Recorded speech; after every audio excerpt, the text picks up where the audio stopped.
আসসালামু আলাইকুম সম্মানিত বন্ধুরা। তো এই যমুনা সেতু পাড়ি দিতে পার হতে কত সময় লাগে, তো চলুন জেনে আসি। তো আমার এই ভিডিওটা শুরুতেই বলছি, সম্মানিত বন্ধুরা যারা যারা এখনও আমার চ্যানেলে যুক্ত হন নাই সবাই যুক্ত হয়ে যান। সকলে আমার ইউটিউব চ্যানেলে সাবস্ক্রাইব করে সংযুক্ত হয়ে যান এবং ফেসবুকে ফলো করে আমার সাথে পরিবারের সদস্য হয়ে যান। তো সম্মানিত বন্ধুরা, এটা হচ্ছে আমাদের টাঙ্গাইলের যমুনা নদীর উপর দিয়ে যে উত্তরবঙ্গের যত চলাচলের রাস্তা, সেটা হচ্ছে যমুনা সেতু, তার পাশে হচ্ছে যমুনা রেল সেতু। তো সম্মানিত বন্ধুরা, আপনারা সবাই একটু আমার এই ভিডিওটা লাইক কমেন্ট করবেন, শেয়ার করে অন্যকে দেখার সুযোগ করে দেবেন। এটা হচ্ছে আমাদের টাঙ্গাইলের গর্ব, খালবিল নদীচর গজারির বন, টাঙ্গাইলের শাড়ি আমার গর্বের দন। সেই টাঙ্গাইল থেকে আমি লাইভ করতেছি, ভিডিও করতেছি। সম্মানিত বন্ধুরা, সবাই আপনারা একটু দেখবেন।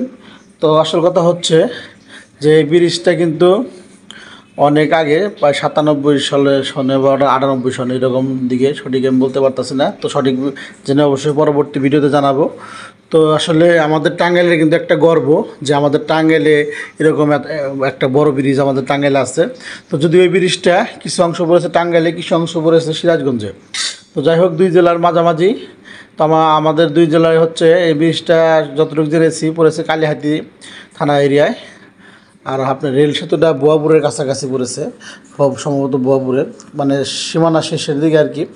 সম্মানিত বন্ধুরা, যারা আমার ভিডিওটা দেখছেন সকলকে বলবো আপনারা সবাই একটু আমাকে লাইক কমেন্ট করে ভিডিও তৈরি করার জন্য উৎসাহ দিবেন, কারণ আপনাদের একটি লাইক কমেন্ট হবে আমার ভিডিও তৈরি করার উৎসাহ। তো ভিডিওটা যদি অনেক বড় হয়েছে তারপরে কিন্তু দেখার মতো ভিডিও হয়েছে, কারণ ভিডিওতে যদি খেয়াল করেন দেখতে পাবেন যে আমি যেখান থেকে ভিডিও করছি তার পাশেই কিন্তু অপোজিটে কিন্তু একটা রেল সেতু। অনেকে হয়তো রেল সেতুটা দেখেন নাই, যারা যারা নতুন এসেছে তারা দেখেছে, কিন্তু যারা 1 বছর আগে এসেছে তারা হয়তো এই সেতুটা দেখে নাই। তো এই সেতুটা, রেল সেতুটা অনেক সুন্দর ডিজাইন করা হয়েছে। আপনারা সকলেই একবার হলেও আসবেন দেখতে। অনেক সুন্দর একটা ব্রিজ, রেল সেতু এবং কি যমুনা সেতু, পদ্মা সেতু দেখতে অনেকে গিয়েছেন, অনেকে যান নাই।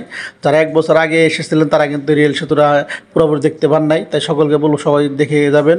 তো সম্মানিত বন্ধুরা, এই ব্রিজ পার হতে, এই সেতু পার হতে আমার সময় লেগেছে 3 মিনিট, যদিও শুরুতে এবং লাস্টে ভিডিও আসে নাই, তার জন্য দুঃখিত। সকলে ভালো থাকবেন, আমার ভিডিওতে লাইক কমেন্ট করে আমাকে উৎসাহ দিবেন। আজকের মতো বিদায় নিচ্ছি, খুদা হাফেজ।